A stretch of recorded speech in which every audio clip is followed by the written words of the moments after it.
आज के प्रसंग में श्री देवर्षि नारद जी महाराज का चरित्र है। बोलिए श्री नारद जी महाराज की जय।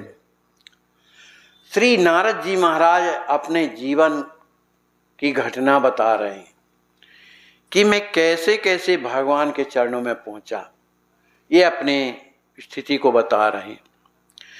भगवान नारद कहते हैं कि जब मैं उन परम पावन चरण उदार प्रभु के गुणों का गान करने लगता हूँ, माने अपनी स्थिति बता रहे हैं कि जब मैं प्रभु का गुणानुवाद अपनी वीणा में जब गाने लगता हूँ नारायण नारायण, तब प्रभु शीघ्र ही आकर के बिना बुलाए और मेरे हृदय में आकर के बैठ जाते हैं। ये कीर्तन का महत्व है। श्री नारद जी का जीवन कैसा था? श्री नारद जी नित्य परिव्रजक हैं। उनका काम ही है वे अपनी वीणा की मनोहर झनकार के साथ भगवान के गुणों का गान हमेशा करते रहते हैं, निरंतर करते रहते हैं और गान करते हुए संपूर्ण पृथ्वी पर विचरण करते रहते हैं। क्यों करते? क्योंकि उन्होंने भक्ति महारानी को ये विश्वास दिलाया था जब उनके भक्ति महारानी के जो पुत्र थे ज्ञान और वैराग्य जब जीर्ण हो गए थे, तो नारद जी पहले उनसे मिले हैं भक्ति महारानी से और ये कहा था कि देवी तुम चिंता मत करो, मैं तुम्हारा यश संपूर्ण पृथ्वी में फैलाऊंगा। मैं जब तक संपूर्ण पृथ्वी को तुम्हारे यश से नहीं भर दूंगा तब तक मैं शांति धारण नहीं करूंगा, ऐसा नारद जी ने कहा था। तो इसी कारण से नारद जी महाराज इस संसार में भी आया करके लोगों को भक्ति का उपदेश करते हैं। श्री नारद जी महाराज अपने पूर्व जन्म की बात में कह रहे हैं कि मैं पूर्व जन्म में क्या था, उपहारण नाम का गंधर्व था, उपहारण नाम का। और गंधर्व लोग बड़े सुंदर भी होते हैं, तो मैं बड़ा सुंदर भी था शरीर से और मुझे अपने सुंदरता का बड़ा घमंड था, बड़ा गर्व था। एक बार भगवान ब्रह्मा के यहाँ सभी गंधर्व किन्नर आदि भगवान का गुण कीर्तन करने के लिए ब्रह्मदेव की सभा में पहुंचते हैं। तो ये भी नारद जी महाराज जो उपहारण गंधर्व थे, ये भी अपनी स्त्रियों को लेकर के उन्हें सजा धजा करके और जब ब्रह्मा जी की सभा में जाते हैं तो वहाँ स्वयं सजे हैं और स्त्रियों को भी सजा करके ले जाते हैं। तो उनका मन भगवान में कैसे लगे? जिनकी वृत्तियां संसार में लगी हैं, अपने को सजाने में लगी हैं, वो भगवान के लिए क्या करेगा? तो इस तरह की स्थिति को देख करके ब्रह्मा जी को लगा कि देखो ये उपहारण अब स्वयं आया है, इसको बड़ा घमंड है अपने सुंदरता का, साथ साथ स्त्रियों को भी लेकर के आया है। अब देखो यहाँ भगवान का मंगल में कीर्तन चल रहा है, ब्रह्मा जी के यहाँ कीर्तन होता रहता है और लेकिन यहाँ पर चटक मटक बन करके आया है, यह बहुत बड़ा अपराध कर रहा है क्योंकि इसका मन कीर्तन में नहीं है। तो ब्रह्मा जी ने उस उपहरण को यह प्रमाद देख करके, इस तरह की स्थिति को देख करके उन्होंने शूद्र योनि में जाने का श्राप दे दिया, जाओ शूद्र बन जाओ। लेकिन महापुरुषों का क्रोध भी जीव का कल्याण ही करता है ना। ब्रह्मा जी ने गंधर्व उपहारण पर कृपा करके श्राप ही दिया कि तुम्हारा जीवन बदले। उस श्राप के फलस्वरूप वे हमेशा, अब जब श्राप मिल गया तो वे हमेशा संयमी, वेद पाठी, ब्राह्मणों की सेवा करने वाली जो उनकी माती शूद्रा, जो दासी पुत्र, इसीलिए कह रहा है उनके पुत्र थे, पुत्र हुए। लेकिन भगवान की कृपा, जब भगवान कृपा कर देते हैं या किसी का भले वो श्राप मिला हो क्योंकि आचरण विरुद्ध था, लेकिन वो श्राप भी जो है वरदान हो जाता है। तो दासी पुत्र होने के कारण भी उनके हृदय में क्या है? धीरता, गंभीरता, सरलता, समता, शील और सद्गुण हृदय में आ गए। और उस दासी के तो कोई और था नहीं, केवल यही पुत्र था। लेकिन अब एक ही पुत्र है, उससे प्रेम करती थी। और उनकी जब अवस्था उस बालक की 5 वर्ष की जब हुई, तब योगी संत जो हैं वर्षा ऋतु में चतुर्मास व्यतीत करने के लिए आते थे। इनकी माँ एक ब्राह्मण के यहाँ सेवा किया करती थी, दासी थी। तो जब वर्षा ऋतु में चतुर्मास करने के लिए जब साधु संत आए, तो यह बालक भी माता के साथ में उनकी सेवा करने लगा।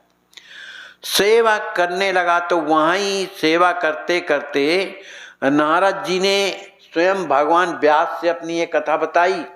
भगवान व्यास से, व्यास जी उस समय यद्यपि मैं बहुत छोटा था, 5 वर्ष का बालक था, फिर भी मुझ में चंचलता नहीं थी। जिस तरह बालक चंचल होते हैं, चंचलता नहीं थी। और मैं जितेंद्रिय था, अपनी इंद्रियों को वश में कर लिए था। मुझे ये खेल अच्छा नहीं लगता था। तो ये लड़कों का साथ छोड़ करके मैं साधुओं की सेवा करता था, और उनकी आज्ञा जो होती थी वो मैं काम करता था। वे संत मुझे भोला भाला समझ करके मुझ पर बड़ी कृपा करते थे, क्योंकि मैं उनकी सेवा करता था।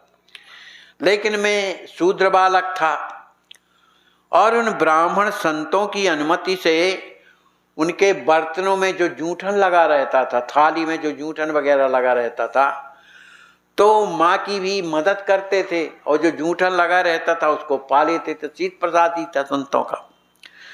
तो इस तरह से उनकी शीत प्रसाद, अब 4 महीने चतुर्मास रहना है उनको, तो 4 महीने तक वो संतों की सेवा करते थे, और जो बर्तन में, थाली में जो शीत प्रसादी बचती थी, उसी को पा लेते थे। उसका परिणाम क्या हुआ, व्यास जी से बता रहे हैं ये कथा नारद जी महाराज। उससे क्या हुआ कि मेरा हृदय का जो कलमश था, जो बेकार था, जो गंदगी थी, सब दूर हो गई, और मेरा चित्त एकदम शुद्ध हो गया। संत जो परस्पर भगवान की चर्चा करते थे, मैं उसे बड़े प्रेम से सुनता था। जब चतुर्मास व्यतीत हो गया, जब संत लोग जाने लगे, तब उस दासी के बालक की दीनता, नम्रता आदि देखकर उन्होंने उस पर कृपा किया, माने वही बालक पर कृपा किया। बालक को उन्होंने भगवान के स्वरूप का ध्यान बताया, किस तरह भगवान का ध्यान करना चाहिए, और नाम जप का आदेश दिया कि भगवान का नाम जप किया करो। साधुओं के चले जाने के कुछ समय के बाद वही बालक जो है अपनी माँ के साथ में, वो ब्राह्मण के यहाँ काम ही करती थी, उनकी माता जी दासी, उसी घर की दासी थी ब्राह्मणी की। तो अब उनको ये लगा कि ये ब्राह्मण जो है हमें जो एक कीर्तन कह गए हैं और जो ध्यान बता रहे हैं, तो ये ध्यान हम क्या करें, हमारी माँ है, उनके कारण हम नहीं कर पाते हैं, कोई ना कोई काम लगा रहता है।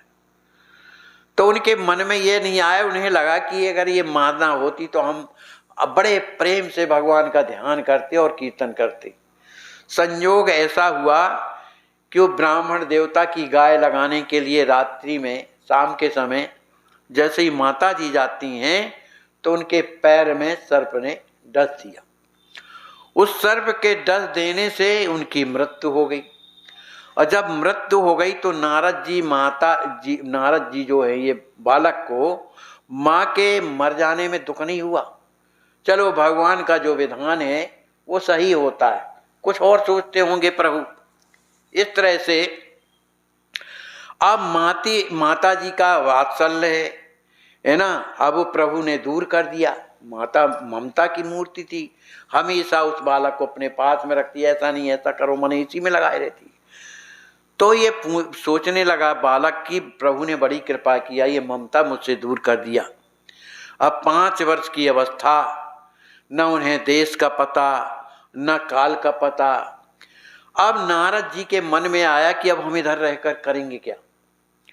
तो उन्होंने वन की यात्रा की, वन की मार्ग में चलने पड़े और बढ़ते बढ़ते बहुत दूर निकल गए। अब जब जंगल में बहुत दूर तक निकल जाते हैं तब थक जाते हैं। तब एक सरोवर पड़ता है, तालाब था, उसका जल पीते हैं और उसी के किनारे एक पीपल का पेड़ लगा था, उसी पेड़ के नीचे बैठ जाते हैं। और फिर उनको याद आई कि साधु ने ध्यान करने के लिए बताया था, तो जैसा बताया था उन्होंने साधुओं ने, उसी तरह का ये 5 वर्ष का बालक उस पीपल के वृक्ष के नीचे, वो जंगल है उधर, अब किसका मने डर है, तो जैसे ही ध्यान किया उसी क्षण भगवान इनके हृदय में प्रकट हुए। अब भगवान की उस सुंदर मूर्ति को देख करके बालक छटपटा गया, लेकिन थोड़ा दर्शन मिला, वह अदृश्य हो गए। अब उनकी झांकी को देख करके बड़े व्याकुल हो गए, बार बार ध्यान करते थे कि वो झांकी फिर से आ जाए, लेकिन नहीं आ रही थी, बार बार प्रयत्न कर रहे थे। बालक की इस अद्भुत व्याकुलता को देख करके भगवान से न रहा गया। उन्होंने आकाशवाणी से कहा कि बालक, जिस तरह से तुमने मेरा दर्शन किया है, अब ये दर्शन इस जन्म में तुझे नहीं होगा। वो तो मैंने इसलिए तुम्हें दर्शन दे दिया कि ताकि तुझे विश्वास भी हो जाए और मेरे दर्शनों से तुझे कुछ संतोष होगा, तू इसी में लगा रहेगा, इसलिए अगले जन्म में मैं तुम्हें प्राप्त होऊंगा। तो वह बालक जो है उस आकाशवाणी को सुन करके दंडवत करता है, भगवान की उस कृपा का अनुभव करके उन्हें प्रणाम करता है और भगवान का गुण गाने लगते हैं, पृथ्वी पर घूमने लगते हैं। समय आने पर वह शरीर छूट गया। समय आया, सबका शरीर छूटता है, लेकिन जिस कल्प में उन्हें भगवान के दर्शन हुए, जिस कल्प में वह बालक था, वो कल्प में उनका जन्म नहीं हुआ, वो कल्प समाप्त हो गया। अब जब कल्प समाप्त हो गया तो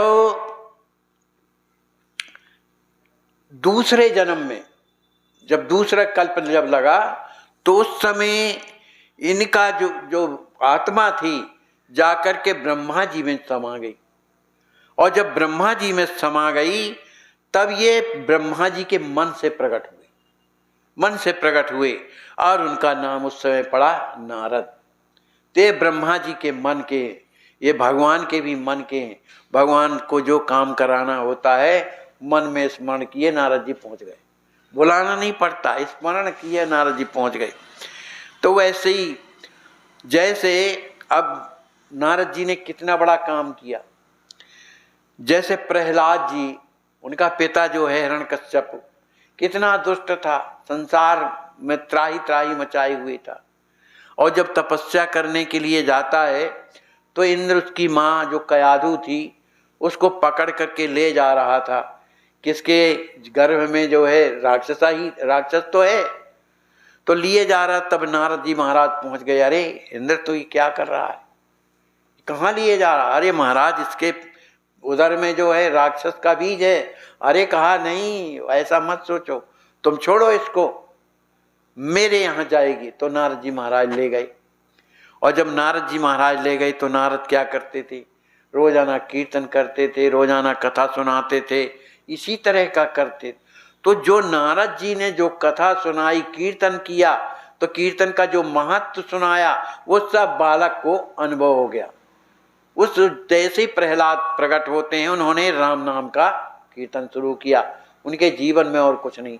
तो कितनी बड़ी कृपा किया नारद जी महाराज ने। ऐसे ही ध्रुव जी महाराज जा रहे थे तपस्या करने, मने जंगल की ओर, माता सुनीति के कहने से उनका अपमान लगा। छोटा सा बालक है 5 वर्ष का, पिता ने गोद से उतार दिया। उसकी सौतेली माँ कहा, तुमको इसमें अगर बैठना है तो तुम्हें मेरे गर्भ से जब जन्म लोगे तभी इस गोद में बैठ सकते हो। अब वो बेचारा 5 साल का बालक अपनी माँ के पास जाता है रोता रोता।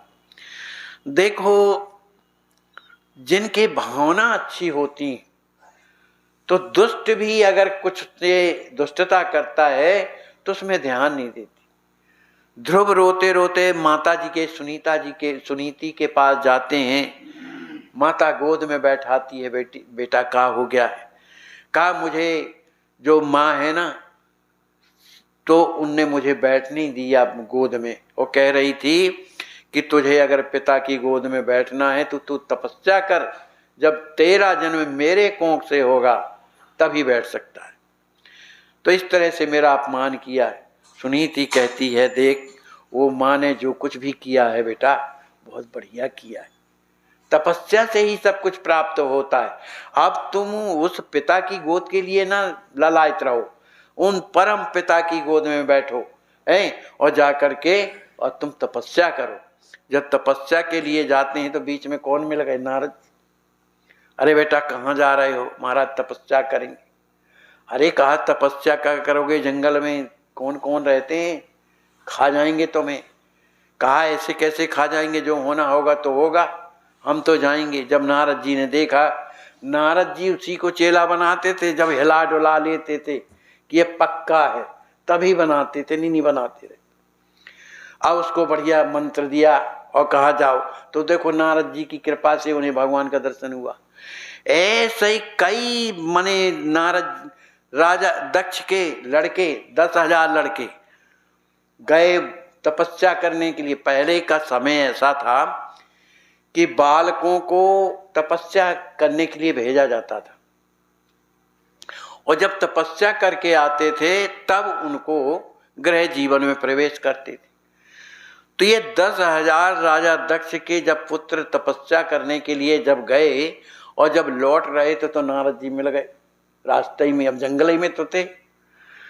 नारद जी ने देखा इन लोगों का हृदय कितना पवित्र है, ये तो पवित्र हृदय भगवान के लिए बढ़िया होगा। उन्हें कहा बेटा बैठो बैठो, कहाँ जा रहे हो? अब महाराज हम तपस्या करके घर जा रहे हैं, अब जा करके गृहस्थी करेंगे। अरे कहा बैठो, इतनी सुंदर तपस्या भगवान की करने के बाद फिर जा करके कीचड़ में बिदोगे। ऐसा उपदेश दिया कि वहीं से लौट गए पर जंगल। अब उनके जो पिताजी दक्ष थे उनने कहा भैया क्या बात है, लड़के गए लौटे नहीं। तो फिर 10,000 लड़के प्रकट किया उन्होंने। कहा तुम लोग तपस्या करके किसी के कहने में मत पड़ना, सीधे जल्दी आना। अब तपस्या करने जब वो भी गए तो उनको भी फिर नारद जी मिल गए। अरे बेटा कहाँ जा रहे हो? महाराज गृहस्थी करेंगे। अरे कहा तुम्हारे 10,000 भाई इसी जंगल में तपस्या कर रहे हैं भगवान के धाम को जाने के लिए, तुम कहाँ जंगल में जाओ, चलो जाओ अपने भाइयों का अनुसरण करो। वो भी चले गए। अरे भाई 20,000 निकल गए, लौट के कोई नहीं आया। कौन क्या करता? कहा नारद जी सब पुस्तका पढ़ा देते हैं। अब उनको तो गुस्सा आया, श्राप दे दिया कि तुम एक क्षण के लिए भी कहीं रुक नहीं सकते हो। तो नारद जी ने कहा ये तो और अच्छी बात, हम और जल्दी जल्दी कर करके कहीं ज़्यादा रुकेंगे नहीं, लोगों को और भगवान की तरफ लगाएंगे। तो इस तरह से नारद जी ने अपने जीवन में सिवा दूसरों के कल्याण के अलावा उन्होंने किसी का हित नहीं किया। लेकिन विशेषता क्या, भगवान के नाम की महिमा क्या है कि वो राक्षसों में जाते हैं तो राक्षस भी सम्मान करते हैं, देवताओं में जाते हैं तो देवता भी सम्मान करते हैं, और दोनों बराबर उनकी बात मानते हैं। तो राक्षसों को तो पिटवाने कुटवाने के लिए भगवान से लड़ने भिड़ाने की बात करते थे, और जो भक्त होते थे उनको भगवान की ओर लगा देते थे, तो कल्याण ही तो करते थे। एक बार व्यास जी महाराज ने जब वेदों का विभाजन किया, महाभारत की रचना की, तो उनके मन में प्रसन्नता नहीं हुई कि मैंने इतने बड़े बड़े ग्रंथ बनाए विभाजन कर करके, और महाभारत जैसे ग्रंथ की भी मैंने रचना किया, लेकिन मेरे जीवन में आनंद नहीं है, क्या बात है? इसी चिंता में बैठे थे जब नारद जी महाराज पहुंच गए। अरे कहा व्यास जी क्या बात है, आप तो बड़े दुखी दिखाई दे रहे हैं। कहा नारद जी मेरी बात समझ में नहीं आती कि मैंने 18 पुराणों की रचना की, महाभारत की रचना की, और भी बनाए उपनिषद वगैरह, लेकिन मेरे जीवन में शांति नहीं है। नारद जी ने कहा कि जिससे शांति और सुख मिलता है वो काम तो आपने किया ही नहीं। कहा मतलब? कहा इन चरित्र जो आपने जितने भी लिखे हैं वेद और पुराण, इनमें कहीं भगवान के चरित्र आपने नहीं लिखे। जिन चरित्रों के पढ़ने से हृदय में प्रेम होता है, भगवान के प्रति श्रद्धा होती। जे यही कतही स्नेह समेता, कहीं सुनियई समुझ सचेता, तो वहीं रामचरण अनुरागी। वो प्रेमी बन जाए। वो तो आपने लिखा ही नहीं, एकदम कर्म कांड ज्ञान कांड इस तरह आपने लिखा है।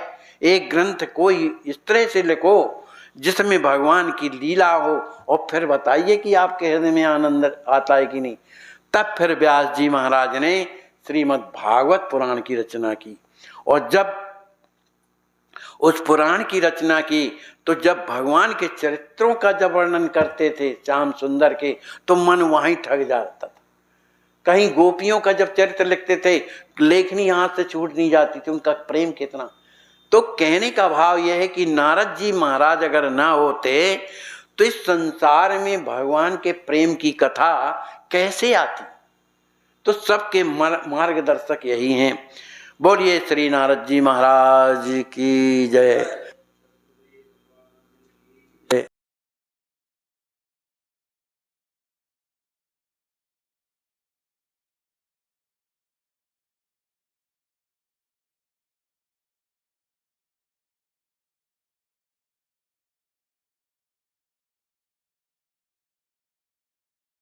आप यह जो दृश्य देख रहे हैं, ऐसे आज भी हजारों लाचार वृद्ध अस्वस्थ हालात में पड़े हुए तड़पते ईश्वर अल्लाह से मना रहे हैं कि अब मैं जीना नहीं चाहता, सहा नहीं जाता, मुझे ले चलो।